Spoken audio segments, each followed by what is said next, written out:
If you know me or you have been following my content for a while, you will know that I'm a big advocate of wealth creation and financial responsibility. Now, very frequently I get misunderstood for it, and I occasionally get labeled as arrogant and greedy, and that's simply because most people don't realize the importance of financial wealth. And right now I'm going to show you why majority of people are completely misguided about the concept of wealth and how that's going to hurt them in their future. And all I have been trying to do for a number of years is to protect them from the pain that they're inevitably walking into. So one of the things I want you to understand first is that financial wealth simply means a person's ability to be able to meet their expenses, obligations, and their lifestyle needs for as long as they're alive in a way that they never run out of money. Now, for majority of people, they will never achieve financial independence. I'm not saying this is what statistics are telling us. And most people will not even get there at retirement. And so what that means is if you don't even get to that point where you can afford your living expenses, all of your obligations, your medical expenses, and your lifestyle needs at retirement, guess what's going to happen? Well, all of those people are going to rely on their children or on the government. And let's not forget the fact that most children are under financial stress themselves, and most governments already are carrying a large amount of debt, which is completely unsustainable. So the only way really is for individuals to become financially responsible and prioritize financial wealth, and prioritize it right now. On this particular chart, I have the words to achieve 70 to 75% of your income replacement by age 65. Now think about this.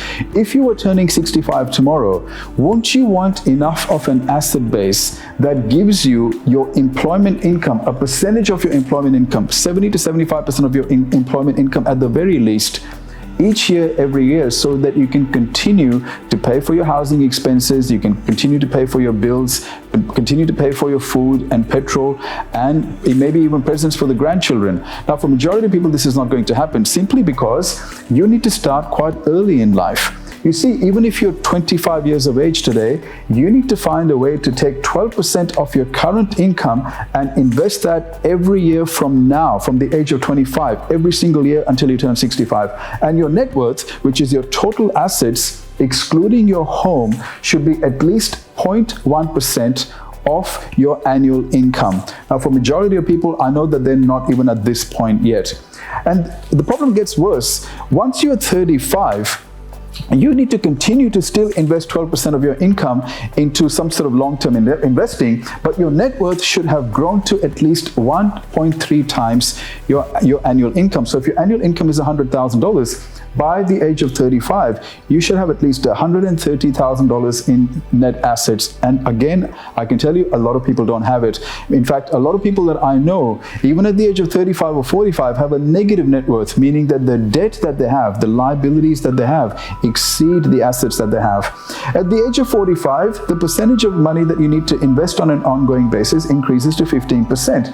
But your net worth should be at least 3.3 times your annual income for you to have any chance of having 70 to 75% income replacement at the age of 65. Again, majority of people are not hitting that point, and they have no awareness that they need to hit that point. In fact, every time I talk about wealth, a lot of these people are criticizing me because they see me as the enemy for educating them on what they need to do so that they don't have an undignified existence when they actually retire and when they're older. At the age of 55 and at the age of 65, that 15%, it needs to continue. So you need to continue to take 15% of your income and continue to invest it into long-term investing.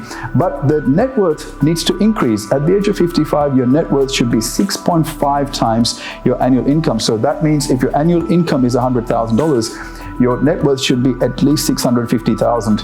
And at the age of 65, at the very minimum, it should be 11 times your annual income. Now, you know, if you look around, you will find that majority of people have absolutely no plan, and they have no way of measuring what they're doing. Imagine every single person that you know that has an income, that is paying taxes, and that has expenses, is playing the game of money.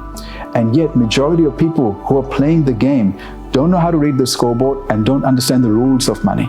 Can you imagine being in any sport, whether it's cricket or it's tennis or it's baseball? Imagine playing a sport, being in the middle of the field and not knowing how to read the scoreboard and not understanding the rules. What are your chances of winning that game?